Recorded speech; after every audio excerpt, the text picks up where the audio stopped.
Hi friends, నేను మీ సీతామహాలక్ష్మి. ఈనాటి కథలకి స్వాగతం. ఈరోజు మనం రాజుగారి పుణ్యం అనే చందమామ కథని చెప్పుకుందాం. కనకగిరిని పరిపాలించే కమలాకరుడు గొప్ప కళాప్రియుడు, భోజన ప్రియుడు. ఆయన ఆస్థానంలో అనునిత్యం సంగీత కచేరీలు, నృత్య కార్యక్రమాలు, పండిత సభలు జరుగుతూ ఉండేవి. ఆయన తీరిక చేసుకుని అప్పుడప్పుడు మారువేషంలో రాజధానికి దాపులనున్న అడవిలో ఒంటరిగా తిరుగుతూ ప్రకృతి అందాలను తిలకిస్తూ వివిధ రకాల పక్షుల కిలకిలా రావాలను వింటూ ఉండేవాడు. అడవిదారిలో నగరానికి కొంచెం పెడగా ఒక పాతకాలపు చిన్న పూరిల్లున్నది. రాజుగారు అటువైపుగా అడవిలోకి వెళ్ళేప్పుడు ఆ ఇంట్లో నుంచి కమ్మటి వంకాయ ఇగురు వాసన గుప్పున కొట్టి ఆయన జిహ్వ చాపల్యానికి గురయ్యేవాడు. ఆయన రోజూ తన భవనంలో పంచభక్ష పరమాన్నాలతో విందు భోజనం ఆరగిస్తున్నా వంటకాలకు అంత అద్భుతమైన వాసన ఏనాడు ఎరగడు. ఆ ఇంట ఎలాగైనా ఒకసారి భోజనం చెయ్యాలని ఆయనకు కోరికగా ఉండేది.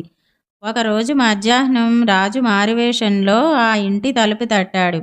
వెంటనే ఒక బక్క చిక్కిన పేద ముత్తైదువు తలుపు తీసి, "ఎవరు బాబు, ఇంత ఎండన పడి వచ్చారు, ఏం కావాలి?" అని అడిగింది. రాజు ఏమాత్రం తొణక్కుండా, "పరదేశిని, ఆకలిగొని ఉన్నాను, ఈ పూటకింత భోజనం పెడతారా?" అన్నాడు. "అయ్యో, ఇప్పుడే మా భోజనాలు అయిపోయాయి." "అయితేనేం, ఆకలి మీద వచ్చారు, ముందు లోపలికి రండి" అన్నదామె. ఆమె పేరు అలివేలు.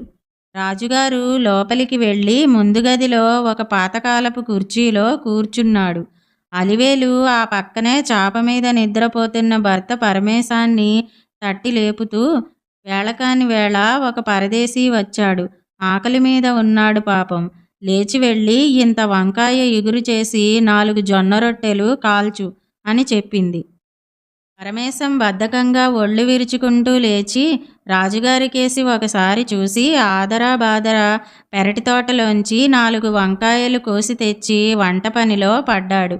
"మా రాజుగారి పుణ్యాన వంట మా ఆయనే చేస్తాడు" అంటూ నవ్వింది అలివేలు.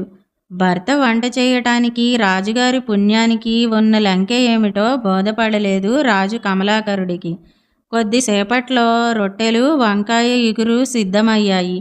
అలివేలు రాజుతో, "భోజనానికి లేవండి, మా రాజుగారి పుణ్యాన అతిథికి కాళ్ళు కడుక్కోవటానికి నీళ్లు కూడా ఇవ్వకుండా వంటగదిలోకి ఆహ్వానించవలసి వచ్చింది" అని నవ్వింది.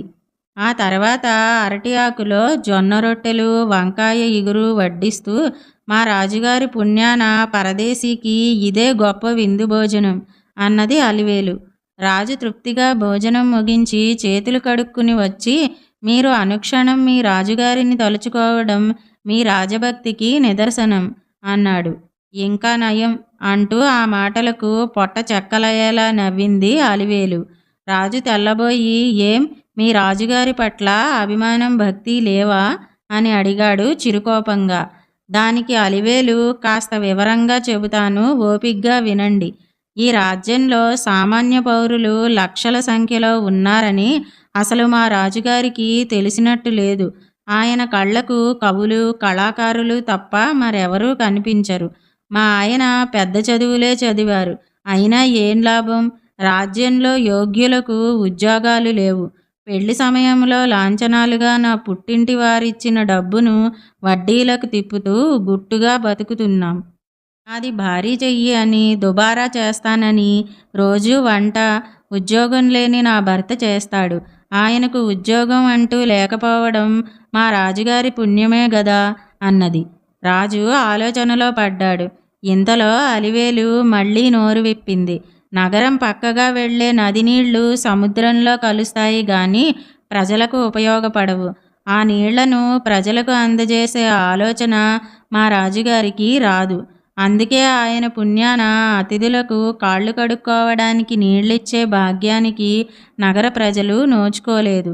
ఆ కారణంగానే మిమ్మల్ని వంటగదిలోకి తిన్నగా తీసుకుపోవలసి వచ్చింది." రాజు శ్రద్ధగా ఆమె మాటలు వినసాగాడు. అలివేలు మాట్లాడడం ఆపగానే ఆయన ఈసారి చిరునవ్వు నవ్వుతూ, "సరి సరి, ఇంకా రాజుగారి పుణ్యం ఏమైనా ఉంటే వినాలని ఉంది" అన్నాడు. తమ రాజుగారి గురించి ఈ పరదేశీకి ఇంతగా వినాలన్న కుతూహలం ఎందుకబ్బా అనుకుంటూ అలివేలు ప్రజల కనీస అవసరాలైన తిండి, బట్ట, నివాసం గురించి మా రాజుగారు పట్టించుకోరు. అయినా పాపం సంగీతం, నృత్య వినోదాల మధ్య ఆయనకి తీరిక ఎక్కడిది? అందువల్లనే దూర ప్రాంతాల నుంచి వచ్చే పరదేశీలకు ప్రజలు జొన్న రొట్టెలతోనే విందు భోజనం పెట్టవలసి వస్తున్నది. ఇందుకు క్షమించండి అన్నది. దానితో రాజు కమలాకరుడికి రాజుగా సామాన్య ప్రజల పట్ల తన బాధ్యత ఎలా మరిచింది తెలిసి వచ్చింది. ఆయన ఆ దంపతులకు తానెవరైంది చెప్పి, నలభీమ పాకాన్ని మరిపించే మీ ఆయన వంట అమోఘం. ఆయన రాజప్రాసాదంలో వంటవాళ్లకు తగిన సూచనలు చేయగల సమర్థుడు. ఇక నీ సంగతి.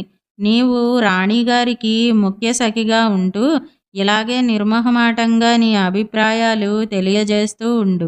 ఆమె ద్వారా వింటూ నా పాలనలో ఉన్న లోపాలను అతి త్వరలో సరిదిద్దుకుంటాను. ఆలస్యం ఎందుకు? రేపే మీరు రాజప్రాసాదానికి వచ్చేయండి అని అక్కడి నుంచి వెళ్ళిపోయాడు. మర్నాడు రాజాంతఃపురానికి భర్తతో పాటు బయలుదేరుతూ అంతా రాజుగారి పుణ్యం అనుకున్నది అలివేలు ఆనందంగా. ఇదండి రాజుగారి పుణ్యం అనే కథ. ఇప్పుడు మరో కథని కూడా మనం చెప్పుకుందాం. తృప్తి ప్రధానం అనే కథ. ఒకరోజు మిట్ట మధ్యాహ్నం వేళ ఏటి ఒడ్డున ఉన్న చెట్టు కింద ఒక స్వామీజీ కూర్చుని ధ్యానం చేసుకుంటున్నాడు. ఆ సమయంలో నిరుపేద యువకుడొకడు అటుగా వచ్చాడు. వాడు ఎంతో విచారంగా ఉన్నాడు.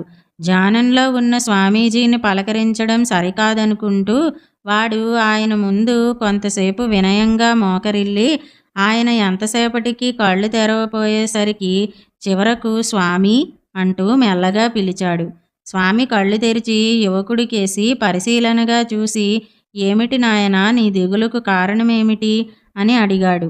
స్వామి, నా పేరు ధనదాసు. అయినా నా దగ్గర చిల్లి గవ్వలేదు. పిడికెడు అన్నం కోసం ఇళ్ల వెంట ఒక పూటంతా తిరగవలసి వస్తున్నది. నా దగ్గర చాలా డబ్బు ఎందుకు లేదు?